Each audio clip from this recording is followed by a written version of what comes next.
नमस्कार। प्रवास action news नाटक और आप सभी का स्वागत है। भारत की विदेश नीति ने इस सप्ताह पश्चिम एशिया की दिशा में एक महत्वपूर्ण कूटनीतिक कदम बढ़ाया है।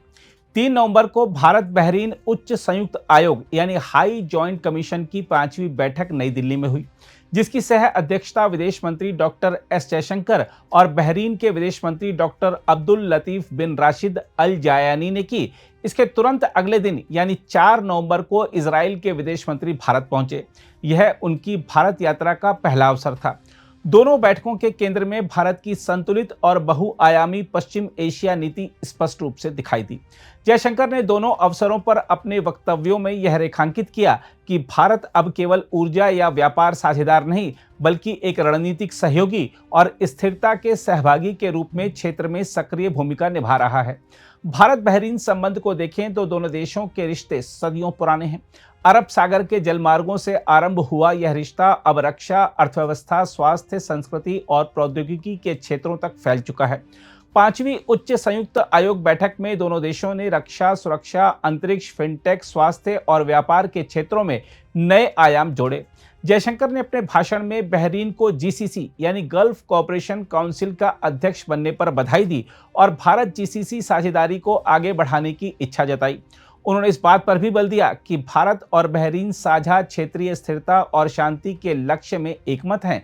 हम आपको बता दें कि दोनों देशों के बीच $1.64 बिलियन का द्विपक्षीय व्यापार दर्ज किया गया है और अब एक कॉम्प्रिहेंसिव इकोनॉमिक पार्टनरशिप एग्रीमेंट यानी सेपा तथा बायलैटरल इन्वेस्टमेंट ट्रीटी यानी बीआईटी की दिशा में भी काम हो रहा है।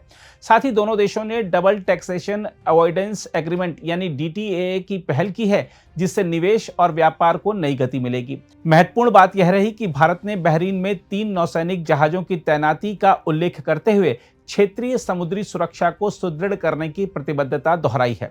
यह संदेश केवल खाड़ी क्षेत्र को नहीं, बल्कि हिंद महासागर से सटे भू राजनीतिक परिदृश्य को भी दिया गया। सांस्कृतिक और जन जन के रिश्तों के स्तर पर जयशंकर ने भारतीय प्रवासियों के कल्याण के लिए बहरीन सरकार का आभार जताया। भारत ने बहरीनी नागरिकों के लिए ई वीजा प्रणाली लागू की, जिससे पर्यटन और व्यापारिक यात्राओं को बढ़ावा मिलेगा।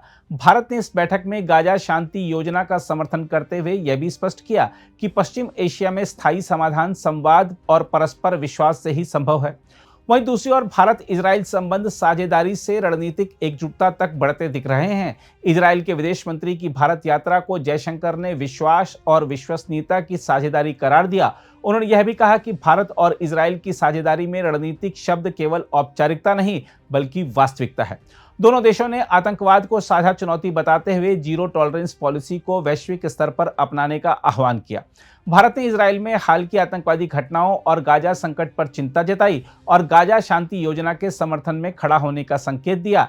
देखा जाए तो यह एक संतुलित और रचनात्मक रुख है, जो भारत की मानवता और सुरक्षा आधारित विदेश नीति को दर्शाता है। साथ ही जयशंकर ने दोनों देशों के बीच हाल ही में संपन्न बायलैटरल इन्वेस्टमेंट एग्रीमेंट को मील का पत्थर बताया। कृषि, नवाचार, साइबर सुरक्षा, सेमीकंडक्टर और आर्टिफिशियल इंटेलिजेंस के क्षेत्रों में सहयोग को नई दिशा देने की बात भी कही गई है। भारत ने यह भी प्रस्ताव रखा है कि फरवरी 2026 में होने वाले एआई इम्पैक्ट समिट में इजराइल प्रमुख साझेदार के रूप में भाग ले। यह भारत की तकनीकी राजनयिक सोच का उदाहरण है, जहां विदेश नीति अब टेक्नोलॉजी और नवाचार के माध्यम से भी गठजोड़ गहरी कर रही है। साथ ही इजराइल में भारतीय श्रमिकों के बढ़ते योगदान और उनके मुद्दों पर चर्चा करते हुए जयशंकर ने इस सहयोग को मानव केंद्रित रणनीतिक साझेदारी बताया है। जयशंकर के संबोधन की बड़ी बातों पर गौर करें तो दोनों बैठकों में प्रस्तुत उनकी दृष्टि भारत की नई पश्चिम एशिया नीति को परिभाषित करती है।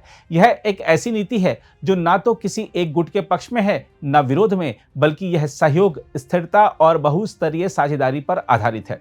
देखा जाए तो भारत अब केवल ऊर्जा सुरक्षा के दृष्टिकोण से खाड़ी को नहीं देख रहा, बल्कि उसे सामरिक और भू आर्थिक सहयोग के केंद्र के रूप में स्थापित कर रहा है।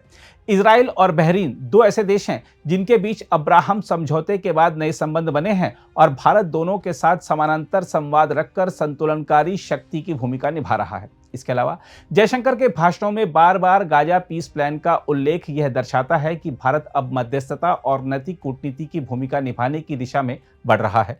भारत एक लोकतांत्रिक राष्ट्र के रूप में आतंकवाद के खिलाफ कठोर रुख के साथ साथ मानवीय दृष्टिकोण से भी अपनी स्थिति स्पष्ट कर रहा है। बहरीन और इजराइल के विदेश मंत्री की भारत यात्रा का सामरिक महत्व भी बहुआयामी है।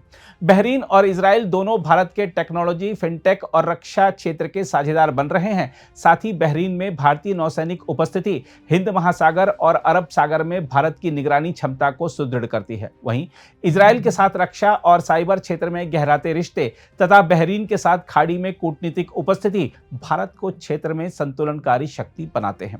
इसके अलावा गाजा शांति योजना और आतंकवाद विरोध पर भारत की स्पष्ट स्थिति यह दर्शाती है कि भारत अब केवल प्रतिबिंबक नहीं बल्कि निर्धारक भूमिका निभाना चाहता है। बहरहाल, बहरीन और इजराइल के विदेश मंत्रियों की यह यात्रा केवल औपचारिक कूटनीति नहीं थी, यह भारत की उभरती वैश्विक भूमिका का प्रतीक है। जयशंकर के वक्तव्य इस बात की पुष्टि करते हैं कि भारत अब पश्चिम एशिया में केवल एक साझेदार नहीं बल्कि स्थिरता का विश्वसनीय स्तंभ बनकर उभर रहा है। भारत की विदेश नीति का यह नया अध्याय strategic autonomy with strategic engagement न केवल भारत के आर्थिक हितों की रक्षा करता है बल्कि वैश्विक दक्षिण की आवाज के रूप में उसकी भूमिका को भी सशक्त करता है। अगर आप भी लेना चाहते हैं देश दुनिया की तमाम जानकारी तो आज ही सब्सक्राइब करें हमारे चैनल को। साथ ही नीचे दिए बेल आइकन को जरूर दबाएं ताकि हर अपडेट आप तक पहुंच सके।